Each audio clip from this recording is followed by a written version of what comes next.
दोस्तों, खबरें आ रही हैं भारत से कि भारत ने एक मिसाइल का टेस्ट किया है और इसे कहा जा रहा है फोर्स मल्टीप्लायर। ये जो टेस्ट फायर किया है इसका नाम है रुद्रा M2, जो कि एयर टू सरफेस मिसाइल है, जो कि Su-31 MK1 से किया गया। इंडिया की जो defence research and development organisation है, जिसे DRDO बोला जाता है, उसने आज, जबकि पाकिस्तान ने, आपको याद होगा, कल तकरीबन 28 मई को 5 न्यूक्लियर धमाके किए और फिर पाकिस्तान ने 30, आई थिंक 29 या 30, मुझे मेरे ज़हन में नहीं आ रहा, आई थिंक 29 मई को, अगले दिन ही, या 30 मई को एक और मिसाइल का टेस्ट किया। लेकिन इंडिया ने आज का दिन क्यों चुना, जबकि थोड़े दिनों बाद इलेक्शंस आ रहे हैं? जब इस तरह के मिसाइल टेस्ट किए जाते हैं तो DRDO सारा कुछ खुद नहीं कर सकता।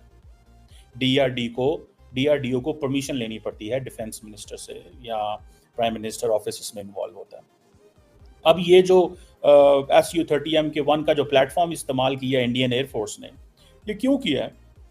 और कहा जाता है कि आज ये सुबह 10:30, जो कि उस वक्त मेरा ख्याल है पाकिस्तान में सुबह 11 का टाइम होगा, उड़ीसा की एक पोस्ट से जो है वो टेस्ट किया गया।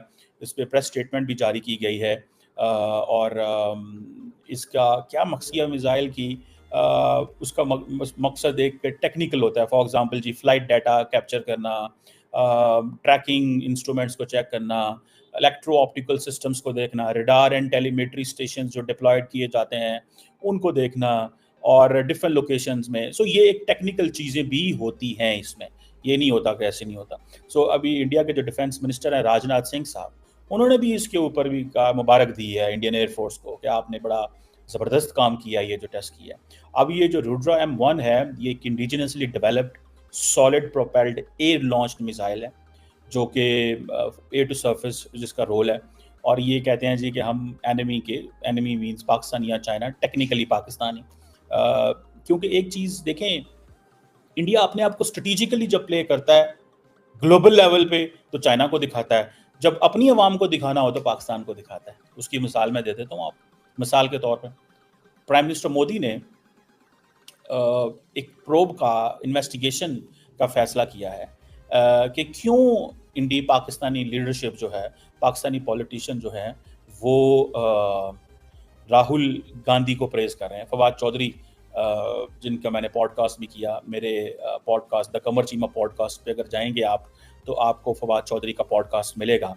और मैंने उस पर उन्हीं फवाद चौधरी से यही सवाल पूछा अपने पॉडकास्ट में कि क्यों प्राइम मिनिस्टर नरेंद्र मोदी आपके बारे में कमेंट कर रहे हैं। एक दिन आप एक इंडियन टीवी को इंटरव्यू देते हैं, next day prime minister Modi एक पॉलिटिकल रैली के अंदर जो है वो उसका जिक्र कर देते हैं कि शहजादे को पाकिस्तान से जो है वो सपोर्ट आ रही है। क्यों मैंने ये सवाल किए, वो मैंने एक काफ़ी 35-40 मिनट का पॉडकास्ट फवाद चौधरी के साथ द कमर चीमा पॉडकास्ट में किया है। मैं उसका लिंक भी इसमें डाल दूंगा, आप जाके वो देखिएगा। लेकिन प्राइम मिनिस्टर मोदी ने फवाद चौधरी, जो कि एक ऑपोजिशन लीडर हैं, खुद जेलों में मौजूद हैं, केसेस लड़ते होते हैं, कभी वो लाहौर में उनके खिलाफ केस होते हैं, अभी मेरे ख्याल है कुछ 6-8 महीने वो जेल में रह के आए हैं, उन्होंने आते ट्वीट कर दी और प्राइम मिनिस्टर मोदी ने उस ट्वीट का इन्वेस्टिगेशन शुरू करा दी कि राहुल गांधी और अरविंद केजरीवाल को क्यों सपोर्ट कर रहे हैं।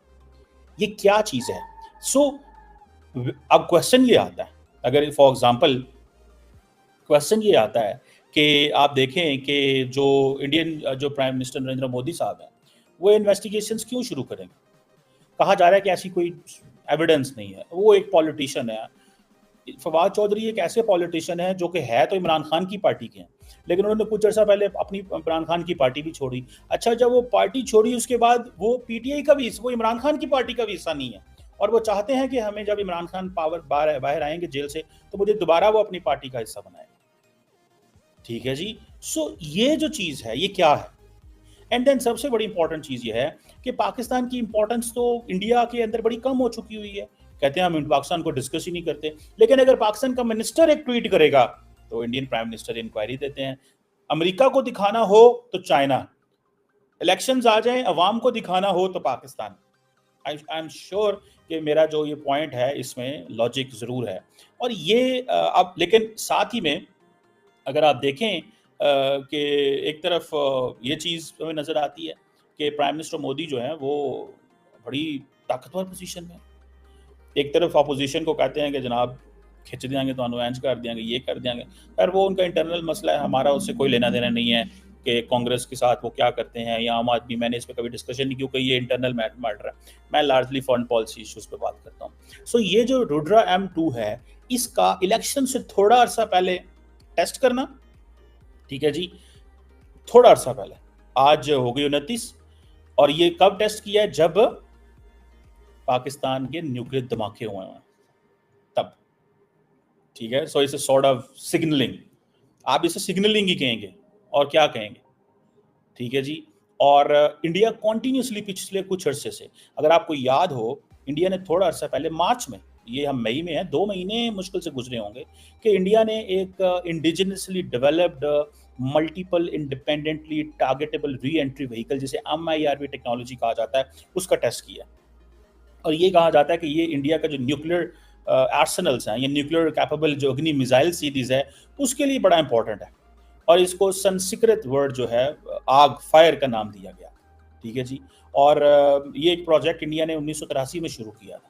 इंडिया डिफेंस में बहुत पैसा लगा रहा है, सबसे बड़ा आर्म्स इंपोर्टर है, 76-77 अरब डॉलर के करीब, अब तो उससे भी ज़्यादा, जारी बात है अभी वो डिफेंस पे लगाएंगे, क्योंकि उनको वो कहते हैं चाइना एक बड़ा हमारे लिए टारगेट है।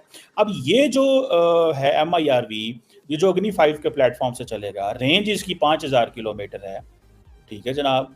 अब इंडिया को वो, जिसे वो कहते हैं ना इंटरकॉन्टिनेंटल बैलिस्टिक मिसाइल का वो हिस्सा है, ठीक है, उस कैटेगरी में वो आ चुका हुआ है। और मोदी साहब उस पर बड़े मिठाइयाँ खा रहे थे, मज़े कर रहे थे। चलो ठीक है, इलेक्शन से पहले MIRV चला दिया, बनता है। वैसे भी कैपेबिलिटीज़ होती हैं, ज़रूरी नहीं इलेक्शन की हो तो इसको, हर चीज़ को इलेक्शन से नहीं जोड़ना चाहिए। लेकिन याद रखें, पॉलिटिशियंस जो होते हैं वो कभी भी कोई चीज़ जो है उसको इग्नोर नहीं करते, वो हमेशा उसको किसी न किसी पेराए में ज़रूर रखते हैं, ताकि उसका कोई ना कोई डिविडेंड, कोई ना कोई पॉलिटिकल बेनिफिट जो है वो लिया जाए। ये नहीं होता कि वो भूल जाएंगे उस चीज़ को, नहीं साडा ध्यान उधर नहीं है, नहीं, उनका ध्यान सिर्फ और सिर्फ जो है वो उनके इलेक्शंस की तरफ होता है कि हमें कहाँ से क्या मिलना है, वो उन चीज़। तो मुझे उम्मीद है कि ये वीडियो आपको पसंद आया होगा। वीडियो पसंद है तो प्लीज़ हमारे YouTube चैनल को जरूर सब्सक्राइब कीजिए। इसी प्रकार का भविष्य में वीडियो देखने के लिए चैनल को सब्सक्राइब कीजिए। हमारे इस YouTube चैनल पे आपको इससे भी ज़्यादा इंटरेस्टिंग वीडियो भविष्य में देखने को मिलता रहेगा। तो प्लीज़ हमारे YouTube चैनल सोच टाइम्स को सब्सक्राइब कीजिए, वीडियो को लाइक कीजिए, इस वीडियो को अपने दोस्तों के साथ जरूर शेयर कीजिए। नमस्कार, फिर मिलेंगे अगले